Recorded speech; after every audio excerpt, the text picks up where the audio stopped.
Jaspreet Singh, attorney at law, New York and California. Immigration, deportation, defense, appeals, family law ਅਤੇ bankruptcy ਲਈ ਸੰਪਰਕ ਕਰੋ। More than 17 years of legal experience. Jaspreet Singh, attorney at law. ਸਤਿ ਸ਼੍ਰੀ ਅਕਾਲ ਜੀ ਸਾਰਿਆਂ ਨੂੰ। ਮੈਂ ਤੁਹਾਡਾ ਆਪਣਾ Jaspreet Singh attorney at law ਤੇ ਅੱਜ ਤੁਹਾਡੇ ਵਾਸਤੇ ਲੈ ਕੇ ਆਇਆ ਪ੍ਰੋਗਰਾਮ ਵੀਕਲੀ ਅਪਡੇਟਸ ਤੇ ਇਹ ਅਪਡੇਟਸ ਅਸੀਂ ਜਿਹੜੀ ਅਮਰੀਕਨ ਇਮੀਗ੍ਰੇਸ਼ਨ ਆ ਉਹਦੇ ਬਾਰੇ ਹਮੇਸ਼ਾ ਕਰਦੇ ਹਾਂ। ਤੇ ਅੱਜ ਦੇ ਪ੍ਰੋਗਰਾਮ ਦੇ ਵਿੱਚ ਇੱਕ ਤਾਂ ਆਪਾਂ ਗੱਲ ਕਰਾਂਗੇ ਜਿਹੜੀਆਂ ਕੁਝ ਇਮੀਗ੍ਰੇਸ਼ਨ ਦੀਆਂ ਇੰਪੋਰਟੈਂਟ ਘਟਨਾਵਾਂ ਇਸ ਵੀਕ ਹੋਈਆਂ ਨੇ ਤੇ ਇਹਦੇ ਨਾਲ ਆਪਾਂ ਗੱਲ ਕਰਾਂਗੇ ਜਿਹੜੇ ਹੁਣ ਡਿਟੈਂਸ਼ਨ ਕੇਸਾਂ ਦੀ ਕੀ ਹਾਲਤ ਹੈ ਤੇ ਫਿਰ ਤੁਹਾਡੇ ਕੁਝ ਜਿਹੜੇ ਹੈਗੇ ਆ ਉਹ ਸਵਾਲਾਂ ਦੇ ਜਵਾਬ ਦੇਵਾਂਗੇ। ਸੋ ਸਾਰਿਆਂ ਤੋਂ ਪਹਿਲਾਂ ਤਾਂ ਮੈਂ ਤੁਹਾਡਾ ਬਹੁਤ ਧੰਨਵਾਦੀ ਹਾਂ ਕਿ ਤੁਸੀਂ ਇਸ ਚੈਨਲ ਨੂੰ ਲਾਈਕ ਕੀਤਾ। Jaspreet Singh attorney at law ਮੇਰਾ ਆਪਣਾ ਚੈਨਲ ਆ, ਇਹਨੂੰ ਸਬਸਕ੍ਰਾਈਬ ਕਰੋ, ਸ਼ੇਅਰ ਕਰੋ ਤੇ ਜਿਹੜੇ ਵੀ ਤੁਸੀਂ ਇਹਦੇ ਤੇ ਆਪਣੇ ਸਵਾਲ ਮੈਨੂੰ ਭੇਜ ਦਿਓ, ਮੈਂ ਜਵਾਬ ਦਿੰਦਾ ਉਹਨਾਂ ਦੇ।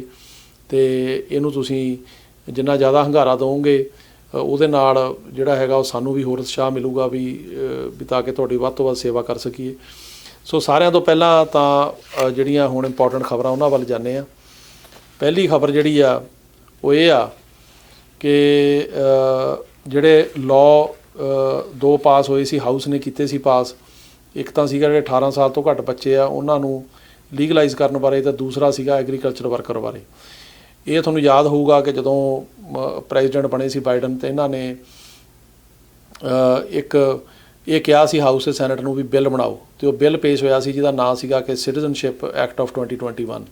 ਉਹਦੇ 3 ਮੇਨ ਹਿੱਸੇ ਸੀ। ਇੱਕ ਤਾਂ ਇਹ ਸੀ ਵੀ ਜਿਹੜੇ ਅਨਡਾਕੂਮੈਂਟਡ ਬੰਦੇ ਆ ਜਨਵਰੀ 2021 ਤੋਂ ਪਹਿਲਾਂ ਇਹਨਾਂ ਨੂੰ ਪੱਕੇ ਕਰਨਾ। ਦੂਜਾ ਸੀ ਜਿਹੜੇ 18 ਸਾਲ ਤੋਂ ਘੱਟ ਬੱਚੇ ਆ ਉਹਨਾਂ ਨੂੰ ਕਰਨਾ। ਤੀਜਾ ਸੀ ਐਗਰੀਕਲਚਰ ਵਰਕਰ। ਉਹ ਜਿਹੜਾ ਉਹ ਕੰਪੋਨੈਂਟ ਹੈਗਾ ਵੀ ਸਾਰਿਆਂ ਨੂੰ ਪੱਕੇ ਕਰਨਾ ਜਿਹੜੇ ਜਨਵਰੀ 2021 ਤੋਂ ਪਹਿਲਾਂ ਆਏ ਆ, ਉਹ 'ਤੇ ਕੋਈ ਸਹਿਮਤੀ ਨਹੀਂ ਬਣ ਸਕੀ ਲੀਡਰਾਂ ਦੀ, ਇਸ ਕਰਕੇ ਉਹ ਜਿਹੜੀ ਗੱਲ ਕਿਸੇ ਪਾਸੇ ਅੱਗੇ ਨਹੀਂ ਤੁਰੀ। ਪਰ ਜਿਹੜੇ ਉਹਦੇ 2 ਹੋਰ ਹਿੱਸੇ ਨੇ, ਇੱਕ 18 ਸਾਲ ਤੋਂ ਘੱਟ ਬੱਚਿਆਂ ਵਾਲਾ ਤੇ ਇੱਕ ਜਿਹੜਾ ਐਗਰੀਕਲਚਰ ਜਿਹੜੇ ਹੈਗੇ ਆ ਆਪਣੇ ਵਰਕਰ ਵਾਲਾ, ਉਹ ਅੱਗੇ ਤੁਰਿਆ। ਤੇ ਉਹਦੇ ਨਾਲ ਕੀ ਹੋਇਆ ਵੀ ਉਹ ਹੁਣ ਹਾਊਸ ਨੇ ਪਾਸ ਕਰਕੇ ਸੈਨੇਟ 'ਚ ਭੇਜਤਾ ਸੀਗਾ। ਹੁਣ ਸੈਨੇਟ ਜਿਹੜੀ ਆ ਉਹਦੇ ਵਿੱਚ ਇਹਦੇ ਬਾਰੇ ਲੀਡਰਾਂ ਦੀ ਮੀਟਿੰਗ ਹੋਈ ਸੀ ਤੇ ਉਹ ਹੁਣ ਜਿਹੜੀ ਸੈਨੇਟ ਦੀ ਲੀਡਰਸ਼ਿਪ ਨੇ ਇਹ ਡਿਸਾਈਡ ਕੀਤਾ ਕਿ ਅਪ੍ਰੈਲ ਦੇ ਵਿੱਚ ਇਹਨੂੰ ਅਸੀਂ ਟੇਕ ਓਵਰ ਕਰਾਂਗੇ। ਹੁਣ ਜਦੋਂ ਰੀਸੈਸ ਤੋਂ ਸੈਨੇਟ ਵਾਪਸ ਆਏਗੀ ਤਾਂ ਇਹ ਬਿੱਲ ਜਿਹੜੇ ਸੈਨੇਟ ਟੇਕ ਓਵਰ ਕਰੇਗੀ ਤੇ ਇਹਨਾਂ 'ਤੇ ਜਿਹੜਾ ਅਗਲੀ ਬਹਿਸ ਹੋਏਗੀ ਜਾਂ ਅਮੈਂਡਮੈਂਟਸ ਹੋਣਗੀਆਂ, ਜਾਂ ਜੇ ਤਾਂ ਇਹਨਾਂ ਨੂੰ ਇਸੇ ਰੂਪ ਦੇ ਵਿੱਚ ਸੈਨੇਟ ਪਾਸ ਕਰ ਦਿੰਦੀ ਆ ਫਿਰ ਇਹ ਪ੍ਰੈਜ਼ੀਡੈਂਟ ਕੋਲ ਜਾਣਗੇ ਸਾਈਨ ਹੋਣ ਲਈ। ਜੇ ਨਹੀਂ ਪਾਸ ਕਰਦੀ ਤਾਂ ਇਹਨਾਂ ਦੇ ਵਿੱਚ ਕੁਝ ਅਮੈਂਡਮੈਂਟ ਕਰ ਦਿੰਦੀ ਆ ਜਾਂ ਚੇਂਜ ਕਰ ਦਿੰਦੀ ਆ ਤਾਂ ਫਿਰ ਉਹ ਦੁਬਾਰਾ ਹਾਊਸ ਕੋਲ ਜਾਏਗਾ ਤੇ ਹਾਊਸ ਜੇ ਉਹਨਾਂ ਅਮੈਂਡਮੈਂਟ ਜਾਂ ਚੇਂਜਸ ਨੂੰ ਐਕਸੈਪਟ ਕਰ ਲੈਂਦਾ ਤਾਂ ਫਿਰ ਪ੍ਰੈਜ਼ੀਡੈਂਟ ਕੋਲ ਜਾਏਗਾ। ਸੋ ਇਸ ਤਰ੍ਹਾਂ ਇਹ ਪ੍ਰੋਸੈਸ ਹੈ। ਪਰ ਚੰਗੀ ਗੱਲ ਹੈ ਵੀ ਇਹਨੂੰ ਸੈਨੇਟ ਨੇ ਅੱਗੇ ਤੋਰਿਆ। ਸੋ ਇਹ ਬਹੁਤ ਹੀ ਇੱਕ ਵਧੀਆ ਕਦਮ ਹੈ। ਤੇ ਇਹਦੇ ਨਾਲ ਜਿਹੜਾ ਅਗਲਾ ਹੈਗਾ ਉਹ ਇਹ ਆ ਕਿ ਜਿਹੜੀ ਪਿਛਲੀ ਸਰਕਾਰ ਸੀ ਉਹਨੇ ਕਾਫੀ ਸਖਤੀਆਂ ਕੀਤੀਆਂ ਸੀ ਤੇ ਉਹਨਾਂ 'ਚ ਇੱਕ ਸਖਤੀ ਇਹ ਸੀ ਕਿ ਜੇ ਕੋਈ ਬੰਦਾ ਅਸਾਈਲਮ ਐਪਲੀਕੇਸ਼ਨ ਜਾਂ ਹੋਰ ਐਪਲੀਕੇਸ਼ਨਾਂ ਜਿਵੇਂ ਵਰਕ ਆਥੋਰਾਈਜੇਸ਼ਨ ਦੀ ਜਾਂ ਹੋਰ ਕੋਈ ਜਗ੍ਹਾ ਖਾਲੀ ਛੱਡ ਕੇ ਖਾਨਾ ਭਰਨ ਦੇ ਸੀ, ਬਲੈਂਕ ਸਪੇਸਿਸ ਛੱਡ ਦਿੰਦੇ ਸੀ, ਤਾਂ ਉਹ ਐਪਲੀਕੇਸ਼ਨ ਨੂੰ ਰਿਜੈਕਟ ਕਰਨ ਦੀ ਸਰਕਾਰ ਤੇ ਉਹ ਵਾਪਸ ਆ ਜਾਂਦੇ ਸੀ 1.5-2 ਮਹੀਨੇ ਬਾਅਦ। ਉਹ ਵਾਪਸ ਆਉਣ ਦਾ ਨੁਕਸਾਨ ਇਹ ਹੁੰਦਾ ਸੀ ਐਪਲੀਕੇਸ਼ਨ ਦਾ ਵੀ ਜੇ ਕਿਸੇ ਦਾ ਸਾਲ ਲੰਘਣ ਵਾਲਾ ਉਹ ਸਾਲ ਲੰਘ ਜਾਂਦਾ ਸੀ। ਇਹ ਹੁਣ 1 ਅਪ੍ਰੈਲ ਨੂੰ ਜਿਹੜੀ USCIS ਨੇ ਇੱਕ ਆਪਣੀ ਜਿਹੜੀ ਹੈਗੀ ਆ ਉਹ ਨਵੀਂ ਐਡਵਾਈਜ਼ਰੀ ਭੇਜੀ ਆ ਕਿ ਜੇ ਕਿਸੇ ਦੀਆਂ ਕੋਈ ਬਲੈਂਕ ਸਪੇਸ ਰਹਿ ਜਾਣਗੀਆਂ ਜਾਂ ਖਾਨੇ ਖਾਲੀ ਰਹਿ ਜਾਣੇ ਕਿਸੇ ਐਪਲੀਕੇਸ਼ਨ 'ਚ, ਖਾਸ ਕਰਕੇ ਅਸਾਈਲਮ ਐਪਲੀਕੇਸ਼ਨਾਂ 'ਚ, ਤਾਂ ਇਹਨੂੰ ਉਹ ਵਾਪਸ ਨਹੀਂ ਕਰਨਗੇ, ਉਹਨਾਂ ਨੂੰ ਰਿਜੈਕਟ ਨਹੀਂ ਕਰਨਗੇ ਅਤੇ ਉਹ ਐਪਲੀਕੇਸ਼ਨ ਐਕਸੈਪਟ ਕਰਨਗੇ। ਬੜੀ ਚੰਗੀ ਗੱਲ ਆ। ਪਰ ਫਿਰ ਵੀ ਅਸੀਂ ਸਾਰਿਆਂ ਨੂੰ ਇਹੀ ਕਹਾਂਗੇ ਵੀ ਜਿਹੜੀ ਵੀ ਐਪਲੀਕੇਸ਼ਨ ਖਾਸ ਕਰਕੇ ਅਸਾਈਲਮ ਐਪਲੀਕੇਸ਼ਨ ਆ ਇਹਦੇ ਵਿੱਚ ਖਾਨੇ ਖਾਲੀ ਨਾ ਛੱਡੋ, ਇਹਦੇ ਵਿੱਚ ਗਲਤੀਆਂ ਨਾ ਕਰੋ। ਇਹ ਬਹੁਤ ਹੀ ਇੰਪੋਰਟੈਂਟ ਐਪਲੀਕੇਸ਼ਨ ਆ, ਇਹਨੂੰ ਬੜੇ ਧਿਆਨ ਨਾਲ ਭਰਨਾ ਚਾਹੀਦਾ ਜਾਂ ਕੋਈ ਬਹੁਤ ਐਕਸਪੀਰੀਅੰਸਡ ਬੰਦਾ ਭਰੇ ਕਿਉਂਕਿ ਇਹ 'ਤੇ ਤੁਹਾਡੀ ਇੰਟਰਵਿਊ ਹੋਣੀ ਆ, ਇਹ 'ਤੇ ਕੇਸ ਅੱਗੇ ਚੱਲਣਾ। ਅਤੇ ਇਹੀ ਨਹੀਂ ਆ ਜਿਹਦੇ ਉੱਤੇ ਕਿ ਤੁਹਾਡਾ ਕੇਸ ਜਿਹੜਾ ਹੈਗਾ ਉਹ ਅੱਗੇ ਮਤਲਬ ਪਾਸ ਹੋਣਾ। ਸੋ ਇਸ ਕਰਕੇ ਇਹਨੂੰ ਬਹੁਤ ਧਿਆਨ ਨਾਲ ਜਿਹੜਾ ਭਰਨਾ ਚਾਹੀਦਾ।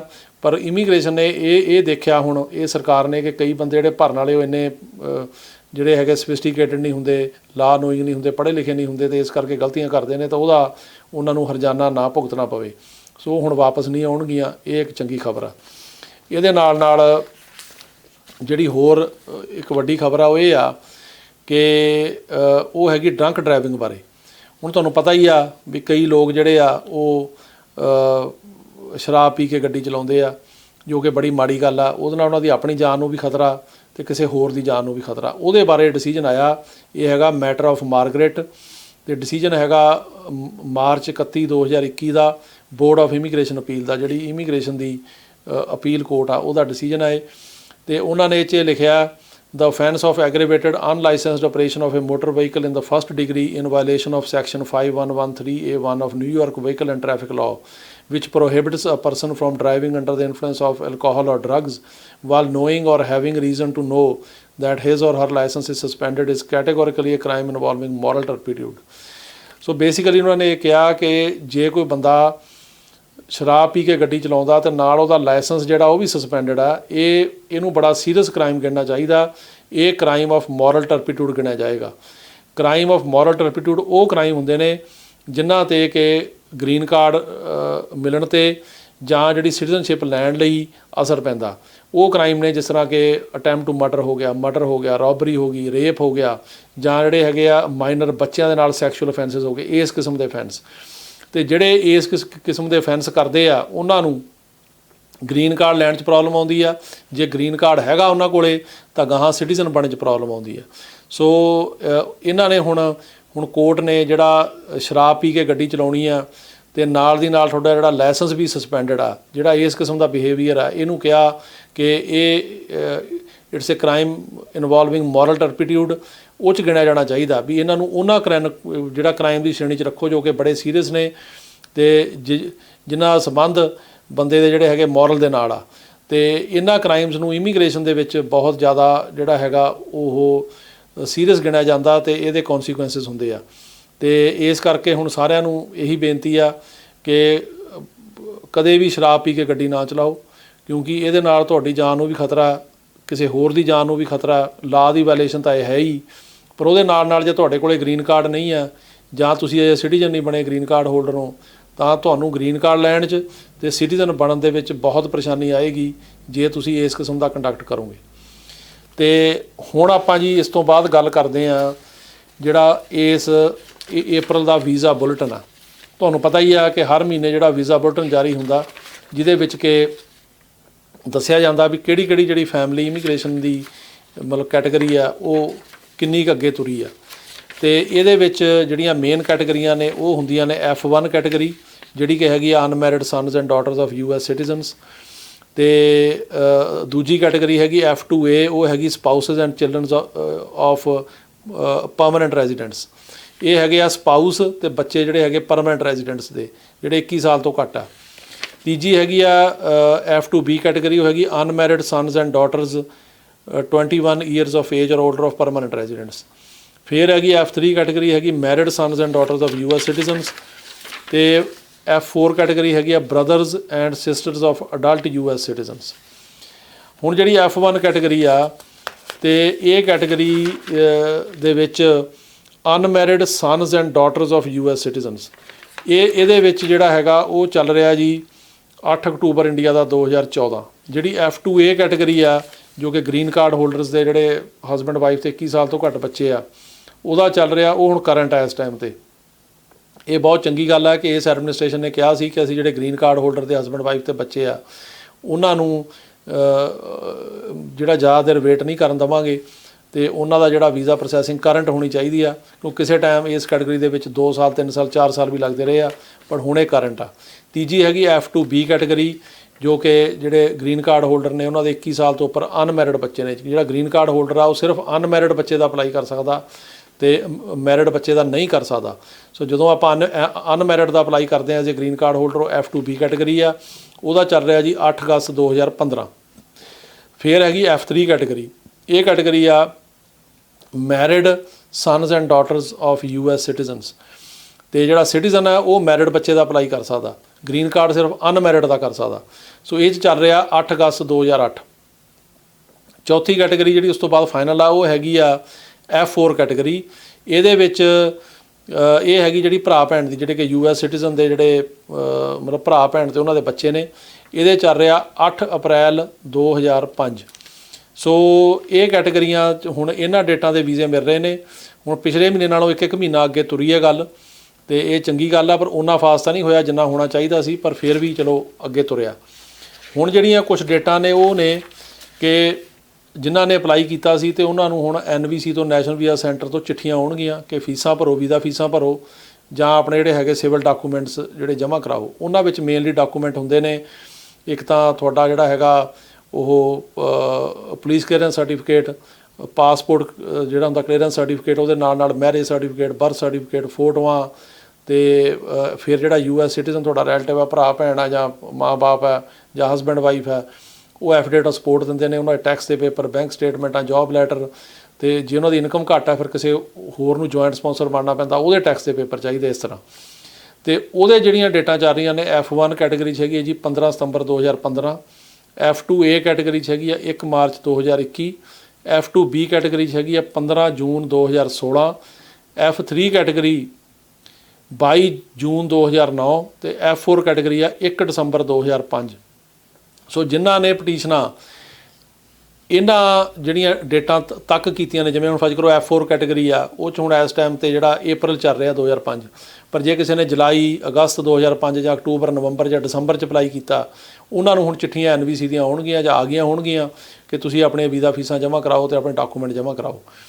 ਤੇ ਇਹ ਇਸੇ ਤਰ੍ਹਾਂ ਜਿਨ੍ਹਾਂ ਨੇ ਹੁਣ ਜਿਹੜੀ ਮੈਰਿਡ ਸਨਸ ਐਂਡ ਡਾਟਰ ਦੀ ਉਹਦੀ ਕੈਟਾਗਰੀ ਆ, ਉੱਥੇ ਹੁਣ ਚਾਹੇ 2008 ਚੱਲ ਰਿਹਾ, ਪਰ ਜਿਹੜਾ ਜੂਨ 9 ਜਿਹੜਾ ਹੈਗਾ ਉਹਦੇ ਤੱਕ 2009 ਜੂਨ ਤੱਕ ਦੇ ਜਿਹੜੇ ਹੈਗੇ ਆ ਜਿਨ੍ਹਾਂ ਨੇ ਅਪਲਾਈ ਕੀਤਾ, ਚਾਹੇ ਕਿਸੇ ਨੇ ਜਨਵਰੀ 'ਚ 9 'ਚ ਕੀਤਾ ਜਾਂ ਦਸੰਬਰ 8 'ਚ ਕੀਤਾ ਜਾਂ ਅਕਤੂਬਰ 8 'ਚ, ਉਹਨਾਂ ਨੂੰ ਹੁਣ ਚਿੱਠੀਆਂ NVC ਦੀਆਂ ਆਉਣਗੀਆਂ, ਪੇਪਰ ਜਮ੍ਹਾਂ ਕਰਾਓ।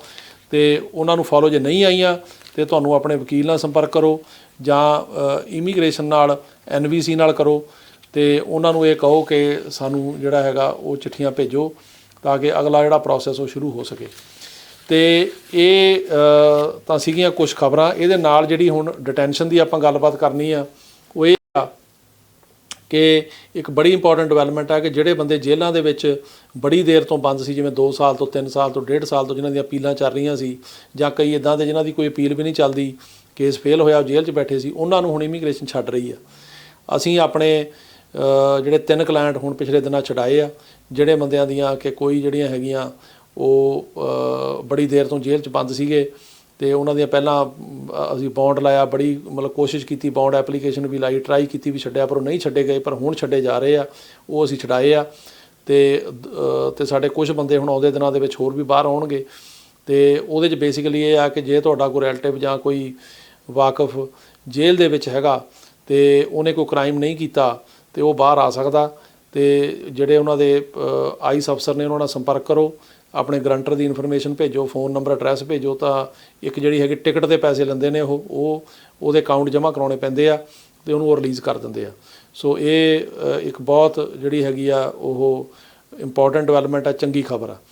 ਤੇ ਇਹਦੇ ਨਾਲ ਜਿਹੜੇ ਹੁਣ ਨਵੇਂ ਆਉਂਦੇ ਆ ਬੰਦੇ, ਉਹਨਾਂ ਬਾਰੇ ਇਸ ਤਰ੍ਹਾਂ ਵੀ ਜਿਹੜੇ ਫੈਮਲੀਜ਼ ਦੇ ਨਾਲ ਆਉਂਦੇ, ਜਿਵੇਂ ਹੁਣ ਬੱਚੇ ਮਾਂ-ਬਾਪ ਨਾਲ ਆਉਂਦੇ ਛੋਟੇ, ਜਿਨ੍ਹਾਂ ਦੀ ਉਮਰ 18 ਸਾਲ ਤੋਂ ਘੱਟ ਆ, ਉਹਨਾਂ ਨੂੰ ਇਹ 72 ਘੰਟੇ ਦੇ ਵਿੱਚ ਜਾਂ ਰਿਲੀਜ਼ ਕਰ ਦਿੰਦੇ ਆ ਜਾਂ ਉਹਨਾਂ ਦੀ ਪ੍ਰੋਸੈਸਿੰਗ ਕਰਕੇ ਕਿਸੇ ਹੋਰ ਜਗ੍ਹਾ ਭੇਜ ਦਿੰਦੇ ਆ, ਉਹਨਾਂ ਨੂੰ ਉੱਥੇ ਨਹੀਂ ਰੱਖਦੇ। ਪਰ ਜਿਹੜੇ 18 ਸਾਲ ਤੋਂ ਉੱਪਰ ਆਉਂਦੇ ਆ, ਉਹਨਾਂ ਦੀ ਇੰਟਰਵਿਊ ਹੁੰਦੀ ਆ ਕ੍ਰੈਡੀਬਲ ਫੀਅਰ, ਉਹ 'ਚ ਉਹਨਾਂ ਨੂੰ ਪਾਸ ਕਰਨੀ ਪੈਂਦੀ ਹੈ। ਜੇ ਪਾਸ ਕਰ ਜਾਂਦੇ ਆ ਫਿਰ ਬੌਂਡ ਵਾਸਤੇ ਉਹ ਐਲੀਜੀਬਲ ਹੋ ਜਾਂਦੇ, ਜੇ ਨਹੀਂ ਤਾਂ ਫਿਰ ਉਹਨਾਂ ਨੂੰ ਇਮੀਗ੍ਰੇਸ਼ਨ ਜੱਜ ਕੋਲ ਜਾਣਾ ਪੈਂਦਾ। ਜੇ ਉੱਥੇ ਵੀ ਪਾਸ ਨਹੀਂ ਹੁੰਦੇ ਫਿਰ ਡੈਪੂਟੇਸ਼ਨ ਲੱਗ ਜਾਂਦੀ ਹੈ, ਜੇ ਉੱਥੇ ਪਾਸ ਹੋ ਜਾਂਦੇ ਫਿਰ ਬੌਂਡ ਦੇ ਰਾਹ ਤੁਰ ਪੈਂਦੇ। ਸੋ ਇਹ ਉਹਨਾਂ ਵਾਸਤੇ ਪ੍ਰੋਸੈਸ ਆ, ਉਹਨਾਂ ਲਈ ਸਖਤੀ ਹੈਗੀ ਆ ਤੇ ਜਿਹੜੇ ਦੂਜੇ ਆ ਉਹਨਾਂ ਵਾਸਤੇ ਸਖਤੀ ਘੱਟ ਆ। ਪਰ ਮੇਰੀ ਸਾਰਿਆਂ ਨੂੰ ਇੱਕ ਵਾਰੀ ਇਹੀ ਬੇਨਤੀ ਆ ਵੀ ਇਸ ਤਰੀਕੇ ਨਾਲ ਅਮਰੀਕਾ 'ਚ ਨਾ ਆਓ, ਕਿਉਂਕਿ ਜਦੋਂ ਤੁਸੀਂ ਇਸ ਤਰੀਕੇ ਨਾਲ ਕਾਨੂੰਨ ਤੋੜ ਕੇ ਬਾਰਡਰ ਕ੍ਰੋਸ ਕਰਕੇ ਗਲਤ ਤਰੀਕੇ ਨਾਲ ਆਉਂਦੇ ਆ, ਇਹਦੇ ਨਾਲ ਤੁਹਾਡੀ ਆਪਣੀ ਜਾਨ ਨੂੰ ਵੀ ਖਤਰਾ, ਉੱਧਰੋਂ ਲਾ ਦੀ ਵਾਇਲੇਸ਼ਨ ਵੀ ਹੁੰਦੀ ਆ ਤੇ ਬੜਾ ਜ਼ੋਖਮ ਭਰਿਆ ਰਸਤਾ। ਜਿਹੜੇ ਬੰਦੇ ਲੈ ਕੇ ਆਉਂਦੇ ਨੇ ਉਹ ਆਮ ਤੌਰ 'ਤੇ ਗੈਂਗਸਟਰ ਵਗੈਰਾ ਹੁੰਦੇ ਨੇ, ਗੈਂਗ ਦੇ ਮੈਂਬਰ, ਇਸ ਕਰਕੇ ਉਹਨਾਂ ਤੋਂ ਵੀ ਜਿਹੜਾ ਹੈਗਾ ਉਹ ਕਾਫੀ ਖਤਰਾ ਤੁਹਾਡੀ ਜਾਨ ਮਾਲ ਨੂੰ ਹੈ। ਤੇ ਇਹ ਤਰੀਕਾ ਨਾ ਅਪਣਾਓ, ਹਮੇਸ਼ਾ ਸਹੀ ਤਰੀਕੇ ਨਾਲ ਹੀ ਆਉਣਾ ਚਾਹੀਦਾ। ਤੇ ਹੁਣ ਸਵਾਲ ਹੋ ਗਿਆ, ਜਿਹੜਾ ਹੈਗਾ ਸਮਾਂ ਹੋ ਗਿਆ ਤੁਹਾਡੇ ਕੁਛ ਜਿਹੜੇ ਹੈਗੇ ਆ ਉਹ ਕੁਐਸਚਨਾਂ ਦੇ ਆਨਸਰ ਦੇਣ ਦਾ ਜੀ। ਤੇ ਮੈਂ ਹੁਣ ਤੁਹਾਡੇ ਕੁਛ ਜਿਹੜੇ ਹੈਗੇ ਸਵਾਲਾਂ ਦੇ ਜਵਾਬ ਉਹ ਦੇਣੇ ਚਾਹੂੰਗਾ ਜਿਹੜੇ ਕਿ ਤੁਸੀਂ ਕੀਤੇ ਆ। ਪਹਿਲਾ ਸਵਾਲ ਇਹ ਹੈਗਾ ਕਿ ਇਹਨਾਂ ਨੇ ਕਿਹਾ ਕਿ ਮੇਰੇ ਗ੍ਰੈਂਡ ਮਦਰ USA ਦੇ ਸਿਟੀਜ਼ਨ ਨੇ ਤੇ ਉਹਨਾਂ ਨੇ ਮੇਰੇ ਪਾਪਾ ਵਾਸਤੇ F3 ਪਟੀਸ਼ਨ ਜਿਹੜੀ ਆ ਫਾਈਲ ਕੀਤੀ ਸੀ 2013 'ਚ, ਤੇ ਮੈਂ F1 ਸਟੂਡੈਂਟ ਵੀਜ਼ੇ 'ਤੇ ਅਮਰੀਕਾ ਆ ਸਕਦਾ ਤੇ ਮੇਰਾ ਕੇਸ ਰਿਫਿਊਜ਼ ਹੋ ਸਕਦਾ ਕਿ ਨਹੀਂ। ਮੈਂ ਤੁਹਾਨੂੰ ਹੁਣੇ ਦੱਸ ਕੇ ਹਟਿਆ ਵੀ ਜਿਹੜੀ ਇਹ F3 ਪਟੀਸ਼ਨ ਹੈ ਇਹਦਾ ਹੁਣ 2008 ਚੱਲ ਰਿਹਾ ਜੇ। ਸੋ ਤੁਸੀਂ ਜੇ 2013 'ਚ ਕੀਤਾ ਤਾਂ ਹੁਣ ਤੁਸੀਂ ਦੇਖ ਲਓ ਕਿ 2013 'ਚ ਇਹਨੂੰ 4 ਤੋਂ 5 ਸਾਲ ਹੋਰ ਲੱਗਣਗੇ ਜੇ ਹੋਰ ਫਾਸਟ ਨਾ ਹੋਇਆ। ਜੇ ਹੋ ਗਿਆ ਥੋੜ੍ਹਾ ਘੱਟ ਟਾਈਮ ਲੱਗੇਗਾ। ਅਤੇ ਇਹਦੇ 'ਚ ਇਸ ਤਰ੍ਹਾਂ ਹੈ ਕਿ ਜੇ ਹੁਣ ਤੁਹਾਡਾ ਨਾਂ ਉਹ ਪਟੀਸ਼ਨ ਦੇ ਵਿੱਚ ਹੈਗਾ, ਉਹਨਾਂ ਨੇ ਤੁਹਾਡੇ ਫਾਦਰ ਲਈ ਕੀਤੀ ਆ, ਤੁਸੀਂ ਨਾਲ ਮਤਲਬ ਫਾਦਰ ਦੇ ਨਾਲ ਡਿਪੈਂਡੈਂਟ ਹੋ, ਤਾਂ ਹੋ ਸਕਦਾ ਤੁਹਾਨੂੰ F1 ਜਿਹੜਾ ਸਟੂਡੈਂਟ ਵੀਜ਼ਾ ਨਾ ਮਿਲੇ। ਕਿਉਂਕਿ ਅਮਰੀਕਾ ਦੀ ਇਹ ਪਾਲਿਸੀ ਆ ਕਿ ਜੇ ਫਰਜ਼ ਕਰੋ ਕਿਸੇ ਵਾਸਤੇ ਇਮੀਗਰੈਂਟ ਪਟੀਸ਼ਨ ਹੋਈ ਆ, ਕੋਈ ਬੈਨੀਫੀਸ਼ਰੀ ਇਮੀਗਰੈਂਟ ਪਟੀਸ਼ਨ ਦਾ, ਉਹਨੂੰ ਜਿਹੜਾ ਸਟੂਡੈਂਟ ਵੀਜ਼ਾ F1 ਵੀਜ਼ਾ ਜਾਂ ਵਿਜ਼ਟਰ ਵੀਜ਼ਾ ਨਹੀਂ ਮਿਲਦਾ। ਸੋ ਤੁਸੀਂ ਜੇ ਟਰਾਈ ਕਰੋਗੇ ਤਾਂ ਰਿਫਿਊਜ਼ ਹੋ ਸਕਦਾ। ਦੂਜਾ ਸਵਾਲ ਹੈ ਕਿ ਉਹਨਾਂ ਨੇ ਕਿਹਾ, ਸਤਿ ਸ਼੍ਰੀ ਅਕਾਲ ਵੀਰ ਜੀ, ਮੇਰੇ ਬੇਟੇ ਨੂੰ 2020 ਜਨਵਰੀ 'ਚ NVC ਦੀ ਈਮੇਲ ਆਈ ਸੀ ਕਿ ਇੰਟਰਵਿਊ ਦੀ ਡੇਟ ਫਿਕਸ ਕਰਕੇ ਈਮੇਲ ਕਰਾਂਗੇ, ਅਤੇ ਉਹ ਕਹਿੰਦੇ ਆ ਵੀ ਹੁਣ ਤੱਕ ਇਹਦਾ ਕੁਛ ਨਹੀਂ ਆਇਆ। ਦੇਖੋ ਇਸ ਤਰ੍ਹਾਂ ਕਿ ਜੇ ਤੁਹਾਡੀ ਕੈਟੇਗਰੀ ਜਿਹੜੀ ਆ ਉਹ F3 ਕੈਟੇਗਰੀ ਆ, ਇਹਦੇ 'ਚ ਹੁਣ 2008 ਚੱਲ ਰਿਹਾ। ਸੋ 2007 ਦਾ ਤੁਹਾਡਾ ਕੇਸ ਹੈ, ਅਤੇ ਕਿਉਂਕਿ ਵਿੱਚ ਉਹਦੇ ਜਿਹੜੀਆਂ ਇੰਟਰਵਿਊ ਬੰਦ ਵੀ ਹੋ ਗਈਆਂ ਸੀਗੀਆਂ, ਅਤੇ ਹੋ ਸਕਦਾ ਉਹਦੇ ਕਰਕੇ ਨਹੀਂ ਆਈ। ਤੁਹਾਨੂੰ ਕੰਟੈਕਟ ਕਰਨਾ ਚਾਹੀਦਾ ਕਿਉਂਕਿ ਹੁਣ ਤਾਂ 8 ਦੀਆਂ ਹੋ ਰਹੀਆਂ ਨੇ। ਸੋ 7 ਦੀ ਇੰਟਰਵਿਊ ਜ਼ਰੂਰ ਆਉਣੀ ਚਾਹੀਦੀ ਹੈ। ਉਹਨਾਂ ਨੂੰ ਈਮੇਲ ਕਰੋ, ਉਹਨਾਂ ਤੋਂ ਪਤਾ ਕਰੋ, ਇਹ ਕਰਨਾ ਚਾਹੀਦਾ। ਅਤੇ ਇੱਕ ਹੋਰ ਸਵਾਲ ਹੈ ਜੀ, ਉਹਨਾਂ ਨੇ ਕਿਹਾ ਕਿ F3 ਵੀਜ਼ੇ ਦੀ ਪ੍ਰੋਸੈਸਿੰਗ ਟਾਈਮ 'ਚ ਜਿਹੜਾ ਹੈਗਾ ਉਹ ਕਿੰਨੇ ਮਹੀਨੇ ਦਾ ਟਾਈਮ ਹੁੰਦਾ। ਦੇਖੋ ਮੈਂ ਹੁਣੇ ਦੱਸ ਕੇ ਹਟਿਆ ਕਿ ਜਿਹੜਾ F3 ਆ, ਇਹ category married sons and daughters of US citizens, ਇਹਨੂੰ ਇਸ ਟਾਈਮ 'ਤੇ 8 ਅਗਸਤ 2008 ਚੱਲ ਰਿਹਾ। ਇਹਦੇ 'ਚ ਹੁਣ ਤੁਸੀਂ ਦੇਖ ਲਓ ਵੀ 8 ਚੱਲ ਰਿਹਾ ਅਤੇ ਹੁਣ ਹੋ ਗਿਆ 2021। ਸੋ 12 ਤੋਂ 13 ਸਾਲ ਲੱਗ ਰਹੇ ਆ। ਸੋ ਇੰਨਾ ਪ੍ਰੋਸੈਸਿੰਗ ਟਾਈਮ ਹੈਗਾ, ਅਨਲੈਸ ਕਿ ਗਾਂਹ ਨੂੰ ਥੋੜ੍ਹਾ ਫਾਸਟ ਹੁੰਦਾ, ਪਰ ਇੰਨਾ ਟਾਈਮ ਲੱਗ ਰਿਹਾ। ਅਤੇ ਇੱਕ ਹੋਰ ਸਵਾਲ ਹੈ ਜੀ, ਉਹਨਾਂ ਨੇ ਕਿਹਾ ਕਿ B1 B2 ਵੀਜ਼ਾ ਹੈਗਾ ਅਤੇ ਮੈਂ ਹੁਣ ਆ ਸਕਦਾ ਹਾਂ ਹੋਟਲ ਬੁਕਿੰਗ ਕਰਾ ਕੇ ਟੂਰਿਜ਼ਮ ਪਰਪਜ਼ ਲਈ। ਬਿਲਕੁਲ ਆ ਸਕਦੇ ਹੋ। ਜੇ ਫਰਜ਼ ਕਰੋ ਤੁਹਾਨੂੰ B1 B2 ਮਿਲਿਆ, ਤੁਹਾਡਾ ਵੈਲਿਡ ਵੀਜ਼ਾ ਆ, ਅਤੇ ਤੁਸੀਂ ਜਿਹੜੀ ਹੋਟਲ ਦੀ ਬੁਕਿੰਗ ਕਰਾਓ, ਅਤੇ ਤੁਹਾਨੂੰ ਜਾਣੀ ਕਿ ਰਿਟਰਨ ਟਿਕਟ ਲੈ ਕੇ ਆਉਣਾ ਪੈਣਾ, ਅਤੇ ਤੁਸੀਂ ਉਹਨਾਂ ਨੂੰ ਦੱਸਣਾ ਪਊਗਾ ਵੀ ਕਿੱਥੇ ਕਿੱਥੇ ਜਾਣਾ, ਕਿੱਥੇ ਕਿੱਥੇ ਟੂਰ ਕਰਨਾ, ਕਿਹੜੀ ਜਗ੍ਹਾ ਦੇਖਣੀ ਆ। ਕਿਉਂਕਿ ਅਮਰੀਕਾ ਦੇ ਵਿੱਚ ਜਗ੍ਹਾ ਤਕਰੀਬਨ ਸਾਰੀਆਂ ਖੁੱਲ੍ਹ ਗਈਆਂ ਆਲਮੋਸਟ, ਅਤੇ ਤੁਸੀਂ ਆ ਸਕਦੇ ਹੋ। ਪਰ ਇਹਦੇ ਵਾਸਤੇ ਇਹ ਆ ਵੀ ਤੁਹਾਨੂੰ ਜਿਹੜਾ ਹੈਗਾ ਉਹ ਜਿਹੜੀਆਂ ਲੋਕਲ ਰੂਲਸ ਨੇ ਉਹ ਫੋਲੋ ਕਰਨੇ ਪੈਣਗੇ, ਅਤੇ ਏਅਰਲਾਈਨ ਤੋਂ ਪਤਾ ਕਰੋ ਵੀ ਕੀ ਕੀ ਰੂਲ ਨੇ। ਅਗਲਾ ਹੈਗਾ, ਉਹਨਾਂ ਨੇ ਕਿਹਾ ਕਿ ਸਤਿ ਸ਼੍ਰੀ ਅਕਾਲ ਜੀ, ਗ੍ਰੀਨ ਕਾਰਡ ਰਿਨਿਊ ਪ੍ਰੋਸੈਸ 'ਤੇ ਟਾਈਮ ਕੀ ਆ। ਗ੍ਰੀਨ ਕਾਰਡ ਰਿਨਿਊ ਕਰਾਉਣ ਵਾਸਤੇ I-90 ਫਾਰਮ ਭਰਨਾ ਪੈਂਦਾ। ਅੱਜ ਕੱਲ੍ਹ ਉਹਨੂੰ ਤਕਰੀਬਨ ਸਾਲ ਤੋਂ 1.5 ਸਾਲ ਲੱਗ ਰਿਹਾ। ਜਦੋਂ ਆਪਾਂ ਅਪਲਾਈ ਕਰਦੇ ਹਾਂ, ਉਹ ਤੁਹਾਨੂੰ ਜਿਹੜਾ ਹੈਗਾ ਉਹ 1.5 ਸਾਲ ਦਾ ਲੈਟਰ ਐਕਸਟੈਂਸ਼ਨ ਦਾ ਭੇਜ ਦਿੰਦੇ ਨੇ, ਉਹਦੀ ਬੇਸ 'ਤੇ ਤੁਸੀਂ ਸਟੈਂਪ ਲਵਾ ਸਕਦੇ ਹੋ। ਅਤੇ ਇਸ ਤੋਂ ਬਾਅਦ ਜੀ ਹੁਣ ਅਗਲਾ ਸਵਾਲ ਜਿਹੜਾ ਉਹ ਇਹ ਆ ਕਿ ਤੁਸੀਂ ਇਹ ਪੁੱਛਿਆ ਕਿ 2005 ਦੇ ਵਿੱਚ ਮੇਰੇ ਬ੍ਰਦਰ ਨੇ ਅਪਲਾਈ ਕੀਤਾ ਸੀ ਅਤੇ ਪੇਪਰ ਵਰਕ ਸਾਰਾ ਡਨ ਹੋ ਗਿਆ, ਅਤੇ ਇੰਟਰਵਿਊ ਨਹੀਂ ਆਈ, ਕਦੋਂ ਆਏਗੀ। ਦੇਖੋ ਜੀ 2005 ਜਿਹੜਾ F4 ਕੈਟੇਗਰੀ ਆ, ਉਹਦੇ ਵਿੱਚ April ਹੁਣ ਚੱਲ ਰਿਹਾ, ਅਤੇ ਜੇ ਹੁਣ ਜਿਹੜਾ ਹੈਗਾ ਉਹ ਤੁਹਾਡਾ ਕੇਸ ਅਪ੍ਰੈਲ ਤੋਂ ਪਹਿਲਾਂ ਦਾ, ਫਿਰ ਤਾਂ ਇੰਟਰਵਿਊ ਆਉਣੀ ਚਾਹੀਦੀ ਹੈ। ਜੇ ਅਪ੍ਰੈਲ ਤੋਂ ਬਾਅਦ ਦਾ ਤਾਂ ਫਿਰ ਵੀ ਆਏਗੀ। ਸੋ ਤੁਸੀਂ ਇਹਦੇ ਬਾਰੇ ਜਿਹੜਾ ਹੈਗਾ ਉਹਨਾਂ ਨਾਲ ਸੰਪਰਕ ਕਰੋ, ਈਮੇਲ ਕਰੋ, ਅਤੇ ਤੁਹਾਡਾ ਕੰਟੈਕਟ ਕਰਨਾ ਬਣਦਾ। ਅਤੇ ਇੱਕ ਹੋਰ ਸਵਾਲ ਹੈ ਜੀ ਕਿ ਸਰ ਵਰਕ ਪਰਮਿਟ ਤੋਂ ਬਾਅਦ ਸੋਸ਼ਲ ਸਿਕਿਉਰਿਟੀ ਕਿੰਨੇ ਟਾਈਮ ਤੱਕ ਮਿਲਦੀ ਹੈ। ਜਦੋਂ ਅਸੀਂ ਵਰਕ ਪਰਮਿਟ ਅਪਲਾਈ ਕਰਦੇ ਹਾਂ, ਸੋਸ਼ਲ ਸਿਕਿਉਰਿਟੀ ਨਾਲ ਹੀ ਅਪਲਾਈ ਕਰ ਦਿੰਦੇ ਹਾਂ। ਸੋ ਆਮ ਤੌਰ 'ਤੇ ਸੋਸ਼ਲ ਸਿਕਿਉਰਿਟੀ ਉਹਦੇ ਨਾਲ ਹੀ ਆਉਂਦੀ ਆ, ਪਰ ਕਈ ਵਾਰ ਲੇਟ ਵੀ ਆ ਸਕਦੀ ਹੈ। ਜੇ ਨਾ ਆਵੇ ਤਾਂ ਫਿਰ ਸੋਸ਼ਲ ਸਿਕਿਉਰਿਟੀ ਆਫਿਸ ਜਾ ਕੇ ਉੱਥੋਂ ਪਤਾ ਕਰਨਾ ਪੈਂਦਾ, ਉੱਥੋਂ ਦੇ ਦਿੰਦੇ ਆ। ਅਤੇ ਇੱਕ ਹੋਰ ਸਵਾਲ ਹੈ ਜੀ, ਉਹਨਾਂ ਨੇ ਕਿਹਾ ਕਿ ਮਾਸਟਰ ਹੀਅਰਿੰਗ ਡੇਟ ਦਾ ਕੀ ਮਤਲਬ ਹੈ ਅਤੇ ਫਾਈਨਲ ਡੇਟ ਦਾ ਕੀ ਮਤਲਬ ਹੈ, ਅਤੇ ਇਹ ਕੀ ਇਹ ਫਾਈਨਲ ਡੇਟ ਆ। ਦੇਖੋ ਜੀ ਜਿਹੜੀ ਮਾਸਟਰ ਹੀਅਰਿੰਗ ਡੇਟ ਆ ਉਹ ਮਤਲਬ ਫਾਈਨਲ ਡੇਟ ਨਹੀਂ ਹੈਗੀ। ਉਹ ਡੇਟ ਜਿਹੜੀ ਆ ਉਹ ਬੇਸਿਕਲੀ ਇੱਕ ਪਹਿਲੀ ਡੇਟ ਹੁੰਦੀ ਆ ਜਿਹਦੇ ਵਿੱਚ ਕਿ ਜਦੋਂ ਤੁਹਾਡਾ ਕੇਸ ਜਿਹੜਾ ਹੈਗਾ ਰਿਮੂਵਲ ਪ੍ਰੋਸੀਡਿੰਗ ਦੇ ਵਿੱਚ ਪਾਇਆ ਜਾਂਦਾ, ਤੁਹਾਨੂੰ ਕੋਰਟ 'ਚ ਭੇਜਿਆ ਜਾਂਦਾ, ਤਾਂ ਉਹਦੇ ਵਿੱਚ ਜਿਹੜਾ ਤੁਹਾਨੂੰ NTA ਇਸ਼ੂ ਕੀਤਾ ਜਾਂਦਾ ਉਹ 'ਤੇ ਪਲੀਡ ਹੁੰਦਾ। ਉਹਦੀਆਂ ਜਿਹੜੀਆਂ ਹੈਗੀਆਂ ਪਲੀਡਿੰਗਸ ਲੈਣੀਆਂ ਪੈਂਦੀਆਂ, ਅਤੇ ਐਪਲੀਕੇਸ਼ਨ ਜਿਹੜੀ ਫਾਈਲ ਕਰਨੀ ਪੈਂਦੀ ਹੈ। ਜੇ ਸੈਲਮ ਲੈਣਾ ਸੈਲਮ ਐਪਲੀਕੇਸ਼ਨ, ਜੇ ਕੋਈ ਹੋਰ ਹੁਣ ਜਿਵੇਂ ਕਿਸੇ ਦਾ ਵਿਆਹ ਹੋਇਆ ਸਿਟੀਜ਼ਨ ਨਾਲ, ਤੁਹਾਨੂੰ ਉਹ ਜਿਹੜਾ ਹੈਗਾ ਐਡਜਸਟਮੈਂਟ ਆਫ ਸਟੇਟਸ ਜਮ੍ਹਾਂ ਕਰਾਉਣਾ, ਇਹ ਕਹਿਣਾ ਪੈਂਦਾ ਵੀ I-130 ਫਾਈਲ ਕਰਾਂਗੇ। ਇਸ ਤਰ੍ਹਾਂ ਵੀ ਜੋ ਵੀ ਤੁਸੀਂ ਰਿਲੀਫ ਲੈਣੀ ਆ ਉਹ ਅਪਲਾਈ ਕਰਨੀ ਆ, ਅਤੇ ਇਹਦੇ ਵਿੱਚ ਜਿਹੜੀਆਂ ਪਲੀਡਿੰਗਸ ਆ ਉਹ ਲਈਆਂ ਜਾਂਦੀਆਂ ਨੇ। ਜਿਹੜੀ ਫਾਈਨਲ ਡੇਟ ਆ ਉਹਨੂੰ ਇੰਡੀਵਿਜੂਅਲ ਡੇਟ ਕਹਿੰਦੇ ਆ, ਉਹ ਇਸ ਤੋਂ ਬਾਅਦ ਮਿਲਦੀ ਆ। ਉੱਤੇ ਤੁਹਾਡਾ ਕੇਸ ਸੁਣਿਆ ਜਾਂਦਾ, ਉੱਤੇ ਤੁਹਾਡੀ ਇੰਟਰਵਿਊ ਹੁੰਦੀ ਆ। ਆਮ ਤੌਰ 'ਤੇ 2 ਜਾਂ 3 ਘੰਟੇ ਦਾ ਟਾਈਮ ਰੱਖਿਆ ਜਾਂਦਾ ਇੰਟਰਵਿਊ ਲਈ। ਸਾਰੇ ਪੇਪਰ ਪਹਿਲਾਂ ਜਮ੍ਹਾਂ ਹੁੰਦੇ ਨੇ, ਅਤੇ ਉਹ ਘੱਟੋ ਘੱਟ 15 ਦਿਨ ਪਹਿਲਾਂ ਜਮ੍ਹਾਂ ਕਰਾਉਣੇ ਪੈਂਦੇ ਆ, ਕਈ ਥਾਵਾਂ 'ਤੇ ਮਹੀਨਾ ਪਹਿਲਾਂ ਕਰਾਉਣੇ ਪੈਂਦੇ ਆ। ਅਤੇ ਉੱਤੇ ਤੁਹਾਡੇ ਫਿਰ ਜਿਹੜੇ ਹੈਗੇ ਸਵਾਲ ਜਵਾਬ ਹੁੰਦੇ ਨੇ, ਤੁਹਾਡਾ ਵਕੀਲ ਸਵਾਲ ਪੁੱਛਦਾ, ਫਿਰ ਸਰਕਾਰੀ ਵਕੀਲ ਪੁੱਛਦਾ, ਫਿਰ ਜੱਜ ਪੁੱਛ ਸਕਦਾ। ਪਰ ਮਾਸਟਰ ਜਿਹੜੀ ਹੀਅਰਿੰਗ ਡੇਟ ਆ, ਇੱਥੇ ਤੁਹਾਡੀ ਇੰਟਰਵਿਊ ਉਸ ਤਰ੍ਹਾਂ ਦੀ ਨਹੀਂ ਹੁੰਦੀ। ਅਤੇ ਇਹਨਾਂ ਨੇ ਇਹ ਕਿਹਾ ਕਿ ਮੈਨੂੰ ਦੱਸੋ ਜੀ ਜਿਹੜੀ F2B ਕੈਟਾਗਰੀ ਆ ਇਹ ਟੈਕਸਸ ਸਰਵਿਸ ਸੈਂਟਰ ਜ਼ਿਆਦਾ ਤੇਜ਼ ਆ ਕਿ ਕੈਲੀਫੋਰਨੀਆ ਸਰਵਿਸ ਸੈਂਟਰ ਜ਼ਿਆਦਾ ਤੇਜ਼ ਆ। ਦੇਖੋ ਇਹਦੇ 'ਚ ਇੰਨਾ ਫਰਕ ਨਹੀਂ ਪੈਂਦਾ ਕਿ ਇਹ ਜਿਹੜੀ ਹੈਗੀ ਪ੍ਰੋਸੈਸਿੰਗ ਟਾਈਮ ਸਰਵਿਸ ਸੈਂਟਰ ਦਾ ਤਕਰੀਬਨ ਮਤਲਬ ਸੇਮ ਹੀ ਆ ਤੇ ਕੋਈ ਬਹੁਤਾ ਫਰਕ ਨਹੀਂ ਹੈਗਾ, ਕਿਉਂਕਿ ਅਮਰੀਕਾ ਦੀ ਇਮੀਗ੍ਰੇਸ਼ਨ ਜਿਹੜੀ ਆ ਉਹ ਤਕਰੀਬਨ ਇੱਕ ਰੂਪ 'ਚ ਹੀ ਮਤਲਬ ਉਹ ਇਕੱਠੇ ਤਰੀਕੇ ਨਾਲ ਚੱਲਦੇ ਆ ਔਰ ਕੋਈ ਇੰਨਾ ਫਰਕ ਨਹੀਂ ਆ ਕਿ ਅੱਡ ਜ਼ਿਆਦਾ। ਤੇ ਇੱਕ ਹੋਰ ਆ ਸਵਾਲ, ਉਹ ਕਹਿੰਦੇ ਜੀ F4 ਕੇਸ ਪੂਰਾ ਹੋਣ ਤੇ ਅੰਬੈਸੀ ਕਿਹੜੇ ਡਾਕੂਮੈਂਟ ਮੰਗਦੀ ਆ।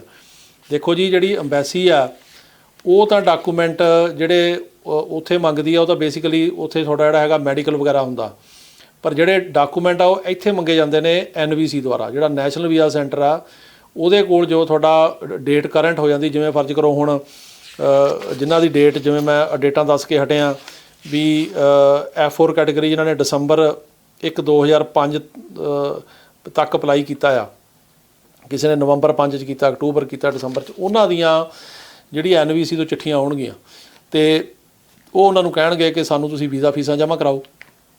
ਉਹਦੇ ਨਾਲ ਜਿਹੜੇ ਡਾਕੂਮੈਂਟ ਮੰਗਣਗੇ ਉਹਨਾਂ 'ਚ ਹੋਣਗੇ ਜਿਹੜੇ ਇੰਡੀਆ ਤੋਂ ਆਉਣਾ ਉਹਨਾਂ ਦੇ ਜਿਹੜੇ ਹੈਗੇ ਆ ਉਹ police clearance certificate, passport clearance ਜਿਹੜੇ ਸਰਟੀਫਿਕੇਟ ਹੁੰਦੇ ਆ, ਉਹਦੇ ਨਾਲ ਬਰਥ ਸਰਟੀਫਿਕੇਟ ਦੀ ਕਾਪੀ, ਮੈਰਿਜ ਸਰਟੀਫਿਕੇਟ ਦੀਆਂ ਕਾਪੀਆਂ, ਫੋਟੋਆਂ ਤੇ ਇਹ ਸਾਰੇ ਡਾਕੂਮੈਂਟ। ਇੱਥੋਂ ਜਿਹੜਾ ਰਿਲੇਟਿਵ ਹੈ, ਜਿਹੜਾ US ਸਿਟੀਜ਼ਨ ਭਰਾ ਭੈਣ ਆ ਜਾਂ ਮਾਂ-ਬਾਪ ਹੈ, ਜੋ ਉਹ ਕੈਟਾਗਰੀ ਹੈ, ਜਾਂ ਹਸਬੈਂਡ ਵਾਈਫ ਹੈ, ਉਹਨਾਂ ਦੇ ਜਿਹੜੇ ਹੈਗੇ ਆ ਐਫੀਡੇਵਿਟ ਆਫ ਸਪੋਰਟ, ਉਹਦੇ ਨਾਲ ਜਾਂਦੇ ਆ ਟੈਕਸ ਦੇ ਪੇਪਰ, ਬੈਂਕ ਸਟੇਟਮੈਂਟਾਂ, ਜੋਬ ਲੈਟਰ ਵਗੈਰਾ।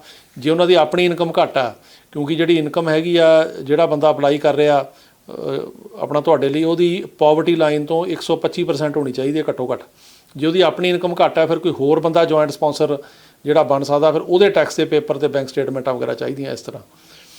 ਹੋਰ ਸਵਾਲ ਹੈ ਜੀ ਕਿ ਉਹਨਾਂ ਨੇ ਕਿਹਾ ਕਿ ਸਰ ਕੈਨੇਡਾ ਸਟੱਡੀ ਲਈ ਬੱਚਾ ਜਿਹੜਾ ਹੈਗਾ ਉਹ ਆਇਆ ਤੇ USA ਰਹਿੰਦੇ ਸਿਟੀਜ਼ਨ ਨਾਨਾ ਨਾਨੀ ਕੋਲ ਕਿੱਦਾਂ ਆ ਸਕਦਾ। ਦੇਖੋ ਜੀ ਗੱਲ ਇਹ ਆ ਕਿ ਉਹ ਵਿਜ਼ਟਰ ਵੀਜ਼ੇ ਲਈ ਅਪਲਾਈ ਕਰ ਸਕਦਾ। ਜੇ ਉਹਨੂੰ ਵਿਜ਼ਟਰ ਵੀਜ਼ਾ ਉੱਥੋਂ ਮਿਲਦਾ ਆ ਤਾਂ ਫਿਰ ਉਹ ਇੱਥੇ ਉਹਨਾਂ ਨੂੰ ਮਿਲਣ ਆ ਸਕਦਾ, ਇਹੀ ਇੱਕ ਤਰੀਕਾ। ਇੱਕ ਹੋਰ ਸਵਾਲ ਉਹਨਾਂ ਨੇ ਕਿਹਾ ਜੀ F4 ਕੈਟਾਗਰੀ ਅਸੀਂ ਜੂਨ 2010 'ਚ ਅਪਲਾਈ ਕੀਤਾ ਸੀ, ਕਿੰਨਾ ਟਾਈਮ ਲੱਗੇਗਾ। ਅਜੇ 2005 ਚੱਲ ਰਿਹਾ ਜੀ, ਜੇ ਮੈਂ ਦੱਸ ਕੇ ਹਟਿਆ ਹੁਣ ਅਪ੍ਰੈਲ 2005 ਚੱਲ ਰਿਹਾ ਤੇ ਅਜੇ ਘੱਟੋ ਘੱਟ 5 ਸਾਲ ਹੋਰ ਲੱਗਣਗੇ। ਜੇ ਥੋੜ੍ਹਾ ਫਾਸਟ ਹੁੰਦਾ ਤਾਂ ਦੇਖੀ ਜਾਊਗੀ, ਪਰ ਅਜੇ ਫਿਲਹਾਲ 5 ਸਾਲ ਹੋਰ ਲੱਗ ਰਹੇ ਆ। ਤੇ ਇੱਕ ਹੋਰ ਸਵਾਲ ਉਹਨੇ ਕਿਹਾ ਜੀ ਮੈਂ ਅਮਰੀਕਾ 'ਚ 2016 ਤੋਂ ਜਿਹੜਾ ਹੈਗਾ ਡਿਪੋਰਟ ਹੋ ਕੇ ਗਿਆ ਸੀ ਤੇ ਮੇਰੀ ਮਿਸ਼ੀਗਨ ਡਿਟਰੋਇਟ 'ਚ ਇੰਟਰਵਿਊ ਹੋਈ ਸੀ, ਮੈਨੂੰ ਜਿਹੜਾ ਡਿਪੋਰਟ ਕਰਤਾ ਉਹਨਾਂ ਨੇ ਤੇ ਵਾਪਸ ਆ ਸਕਦਾ।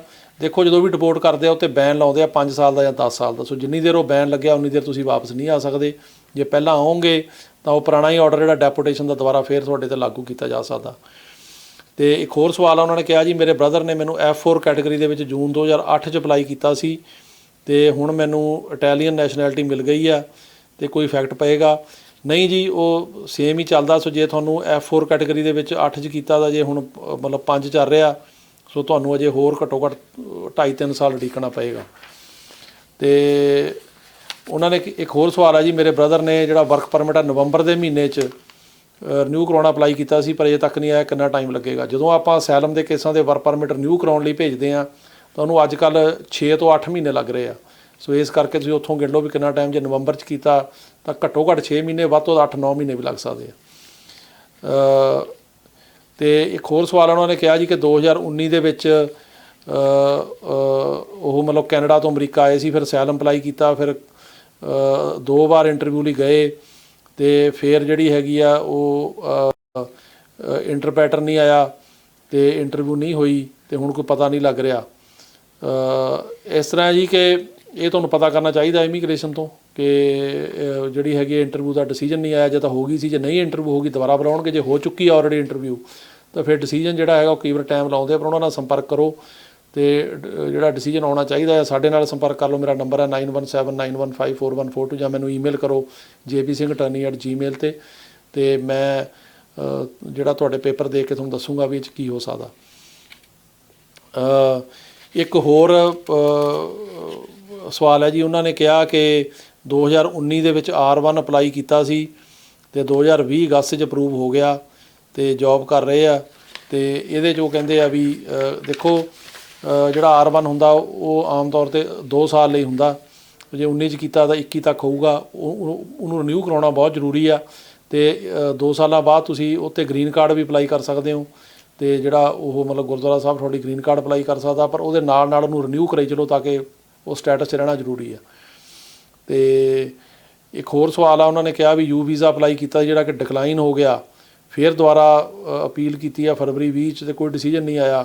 ਦੇਖੋ ਇਹਨੂੰ ਟਾਈਮ ਲੱਗਦਾ, ਯੂ ਵੀਜ਼ੇ ਨੂੰ ਕਾਫੀ ਸਾਲ ਲੱਗ ਜਾਂਦੇ ਆ, ਸੋ ਇਹਦੇ 'ਚ ਤੁਹਾਨੂੰ ਵੇਟ ਕਰਨੀ ਪੈਣੀ ਆ, ਜਾਂ ਜਿਹਨੇ ਤੁਹਾਡੇ ਵਕੀਲ ਨੇ ਕੀਤਾ ਉਹਨੂੰ ਕਹੋ ਵੀ ਉੱਥੇ ਉਹਨਾਂ ਤੋਂ ਪਤਾ ਕਰੇ, ਸੰਪਰਕ ਕਰੇ, ਪਰ ਟਾਈਮ ਲੱਗ ਰਿਹਾ। ਤੇ ਇੱਕ ਹੋਰ ਸਵਾਲ ਆ, ਉਹਨਾਂ ਨੇ ਕਿਹਾ ਜੀ ਕਿ I-94 ਜਿਹੜਾ ਹੈਗਾ ਉਹ ਔਨਲਾਈਨ ਅਸੀਂ ਆਏ ਸੀ ਪਰ ਉਹ ਨਹੀਂ ਮਿਲ ਰਿਹਾ, ਤੇ ਪਰ ਉਹ ਫਿਰ I-94 ਔਨਲਾਈਨ ਜਿਹੜਾ ਮਤਲਬ ਉਹ ਕੱਢਣਾ ਪੈਂਦਾ, ਜੇ ਨਹੀਂ ਮਿਲਦਾ ਫਿਰ ਤੁਹਾਨੂੰ ਇਮੀਗ੍ਰੇਸ਼ਨ ਨੂੰ ਕਾਲ ਕਰਨੀ ਪੈਣੀ ਆ, ਫਿਰ ਉੱਥੋਂ ਕਾਲ ਕਰਕੇ ਉਹਨਾਂ ਤੋਂ ਮੰਗਾਇਆ ਜਾ ਸਕਦਾ। ਦੂਜਾ ਇਹ ਤਰੀਕਾ ਆ। ਤੇ ਇਸ ਤੋਂ ਇਲਾਵਾ